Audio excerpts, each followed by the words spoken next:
John Ruff with ALFA LAVAL, and Javier. I'm George. And George. I don't remember your names because I got short-term memory.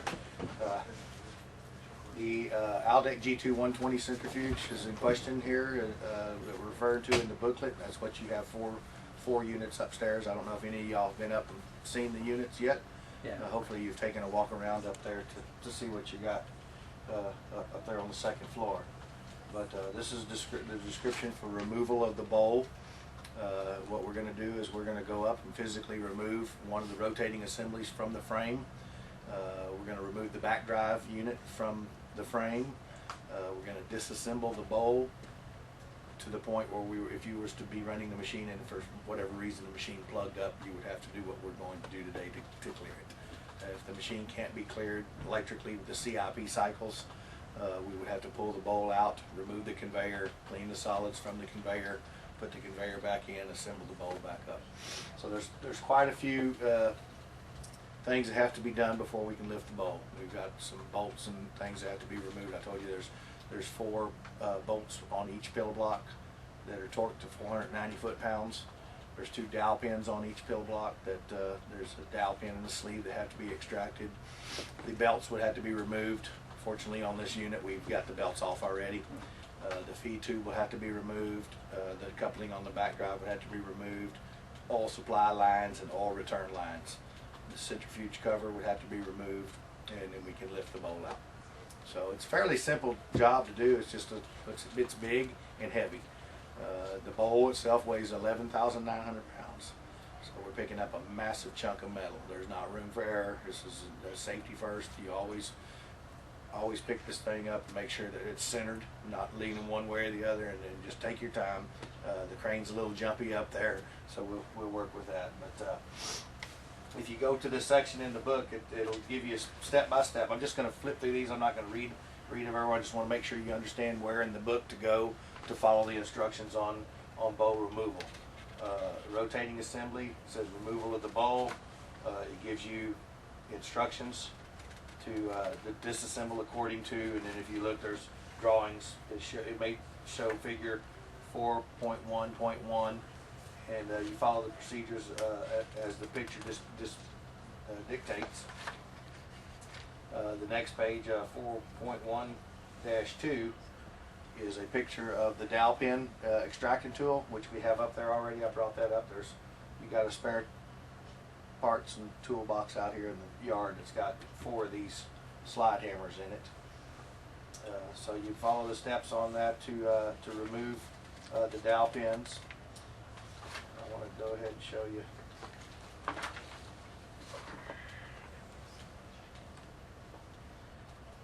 Basically, if you slide the hammer in, you take the end off of it. And I really should have brought the tool in here with me. I don't know why I brought it up there, but I'll show you when we get up there how this thing works. It's real simple to use. But there is a procedure for pulling the pin in and out. It only goes one way. If you put it in upside down, your dowel pin won't. The sleeve, if the sleeve is upside down, your dowel pin won't go in the hole, and you'll have a hard time getting it back out. But step-by-step instructions on how to use the slide hammer. 4.1-5 gives us a picture of the centrifuge bowl being lifted with the tooling. And I'm going to jump a few pages because we're going to skip. And we're going to go to 4.1-11. There's several different gearboxes that we use on the centrifuge. This is kind of a dummy picture of a gearbox. You have a 3-stage box up there. It's relatively large in size. There's a special choker for it, and it's out there already.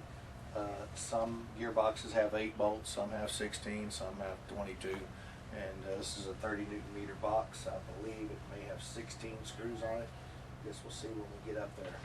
There is another drawing in there. But the gearbox bolts will all have to be removed and the gearbox will come off. Section for that. And if you go to 4.4-0, you'll see a tool that's mounted on the conveyor.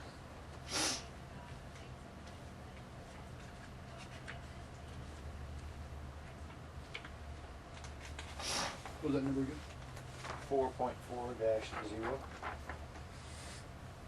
This is another special tool. It's used to extract the conveyor from the bowl itself. There's a series of bolts that have to be removed from the conveyor spline bushing, and then the tool installed, and the bolts that come with the tool installed against the conveyor, and step-by-step instructions on how to remove the conveyor from the bowl. I looked through the book earlier. There is one thing they left out on here, and it's in here somewhere. I'm just not finding it. It is basically there's a tension bar nut that has to be removed before you can get the conveyor out, and a pulley bearing down on the drive-in. There's a cover that's going to be removed, and we're going to pull a bearing out. It's a cup and cone bearing, so it's not like it has any. You don't have to heat it or nothing to get it off and on. All the other bearings, when we usually pull a bearing off a shaft, we try to discard that bearing and put a new bearing on. If it has an interference fit, we usually would discard that bearing and get a new bearing. It could be cleaned up and used again, but usually we'll pull the machine apart, change bearings, lip seals, and O-rings, reshit can of the old bearings and put new ones on. We're not going to go into tearing down pillow block bearings, conveyor bearings, and so forth on this training class. This is specifically on how to remove the bowl, pull the hub, pull the conveyor, put the conveyor back in, put the hub back on, put the rotating assembly back in. And the last little tab in here is, and I'm not sure why we're doing this, but it's in the spec that we remove the back drive motor from the centrifuge. Maybe some of our competitive manufacturers, to remove their bowl, you have to remove, I know on a Westphalia, to remove the bowl on some of their units, the back drive motor has to be removed. That's probably why this was put into the training class. For general purposes here, when we pull a bowl, we don't normally have to remove the back drive motor. We just slide the coupling back out of the way. And when you see up there, pretty much how easy it is. We're going to go ahead and lift the back drive. I'm not going to disconnect the wiring on the motor, but we are going to unbolt it, lift it up. There are some dowel pins on the motor. The back feet of the motor, they're just roll pins. We'll tap those up out of there, lift the motor up, out of the way, set it back down, and we'll be done with that. But we'll get the rotating assembly out and start disassembly on that first before we go to the back drive motor. So these were the tabs I wanted to cover in the book. Next week on the operations and maintenance training, I'm going to cover all of the sections on spare parts, how to find the part number for the part you're looking at the drawings, specifically on tear down of each individual component. I don't want to spend a lot of that time because we got a lot of work to do in the field out there. And if it's just us three, we're going to be here in 3 days. So it's a lot of heavy stuff. Gloves, if you got them, be good. We're going to be using some big wrenches. I think SSC can give me most of the stuff that we need, but I don't know if you have anything on your truck or not. Nothing at all. Small crescent wrenches and some Allens and stuff like that. I have the full set of Allens up there that we can do just about everything with. I brought a few things myself. I brought my own 1/2-inch drive torque wrench, so we'll have stuff to put stuff back together. It's all metric? Everything but the pillow block bolts on this machine is metric. I believe they're still American. They may very well be metrics, but if you go back to the disassemble of the bowl, and that was on tab, remove a bowl, and that was 4.1-1. It says remove the 16 screws on the cover. The cover must be open, blah, blah, blah. Let's see if we can get down to the pillow block bearing bolts and see if it gives us a size. It says remove the 8 screws, number 44, holding the pillow block. And this book jumps all over the place now.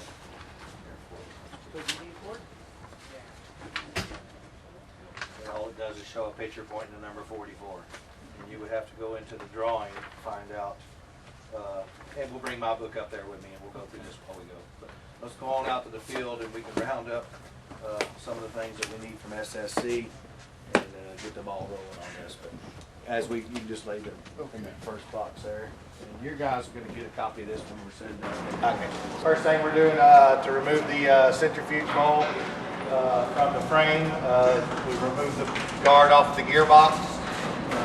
10 bolts on it, fiberglass cover. Use the hoist to cover off. Now we're pulling the 15 bolts out of the centrifuge cover. Once we get the bolts pulled, then we'll lift the cover off.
Come up, you're good?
Like 6 foot car. Yeah, well, there's supposed to be an eye for it in the box out there, but that's not. We got shipped, we did ship it.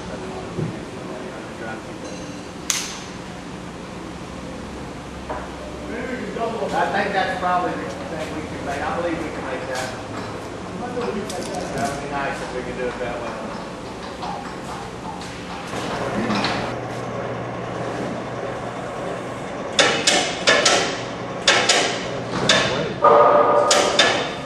Give a little push down right here. No. Unless somebody forgot one.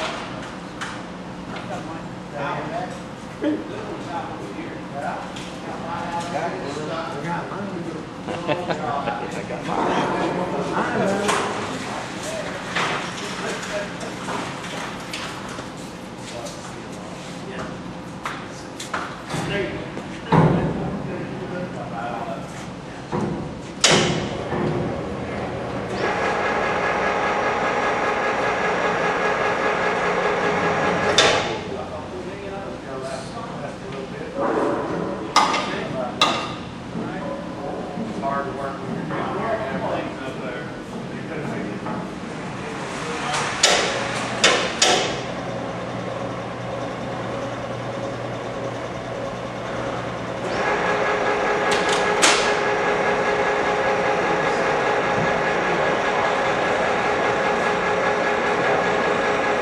Access cover on each end. It's 8 bolts holding it on and a rubber gasket. Sure, if you take it off, you make sure you put the gasket back in, along with the cover gasket around the outer perimeter of the cover. All replaceable. Make sure that you have the rear. This is the rear of the machine, and that's the front of the machine. You want to make sure you have your baffling correct. You try to put the cover on the other way, it won't go on. It only goes on one way. It'll drop down and it won't set down because these baffles are much smaller than that baffle is there, and it'll just sit on the bolt. Here we have our bowl shell. Inside we have our conveyor. We'll have to, this has got to come off. And I believe that is going to be a 3/4 inch, 4 bolts on each side. I left one laying on the frame that I'll hand you one. There you go. So I like yours better. We're just going to go ahead and pull this. This is basically our solids discharge wear protection. If we didn't have this here, the solids coming out would wear a hole right through the cover. So this is where your solids discharge from the centrifuge, your cake. If we didn't have this protector on there, those solids would wear right through that cover probably within a year or so. So this has to be put back in. You don't want to run without it. Pull this off, you don't have to record me falling down off the machine. Stop. Yeah.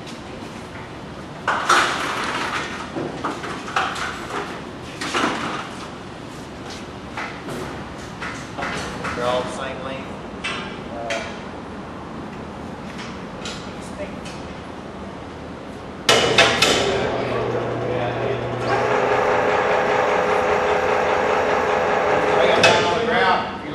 And bend them too much, then they fall down in. So as long as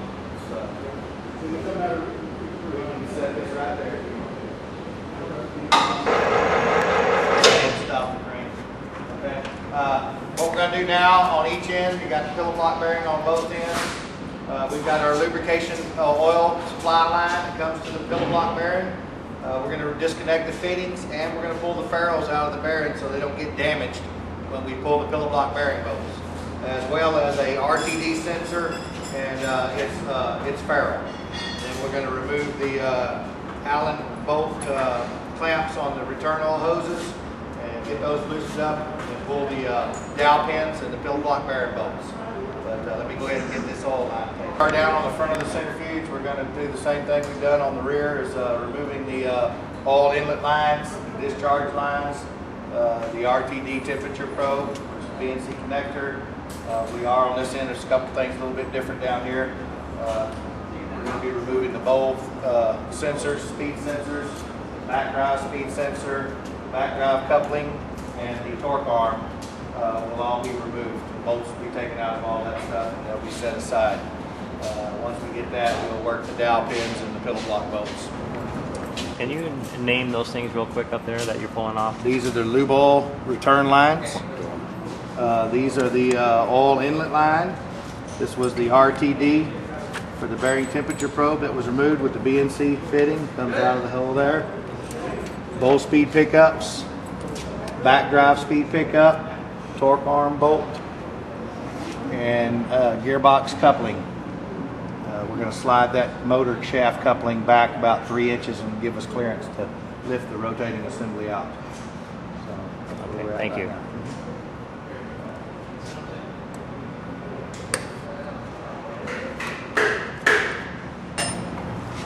Some of the things I like to do, guys, when I know I'm going to remove the rotating assembly and pull the front hub off while the rotating assembly is still in the frame, I'll run around with my Allen wrench and bust all these bolts loose. It makes them a lot easier than trying to bust them loose on the floor, especially if you're working on a couple 4x4s. The bottom bolts tend to be hard to get to, so I'll run around the pattern and just bust every one of them loose, and they'll be a lot easier to get out when we get it down on the ground. Right up to the edge of the brace. Let it go through.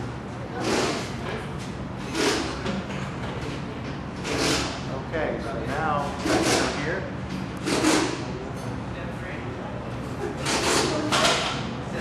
A little bit more. This torque arm, go ahead and record this if you like. This torque arm has a small bushing that the bolt goes through. The bolt goes through here. Always remove the bushing. Stick it back in its slot, put the bolt through it, that way it doesn't get lost. But you don't ever want to run without that bushing in there. You always want to make sure you have your bushing. Good general maintenance is when we take all this stuff apart, is we go back and we check all the bolts on these brackets to make sure they're tight as they should be. That way somebody forgot to tighten one up, but a couple guys go around behind each other and kind of double check. But you don't want the bracket coming loose and destroying the proximity pickups. So good, double check your work.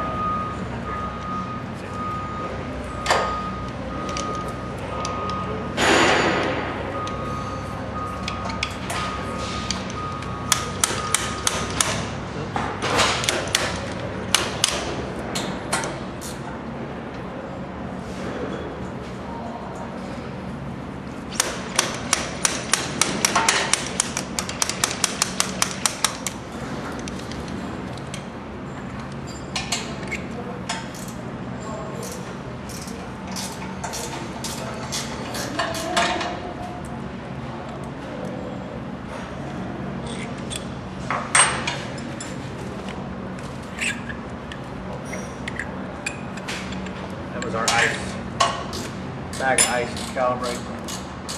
Oh, good.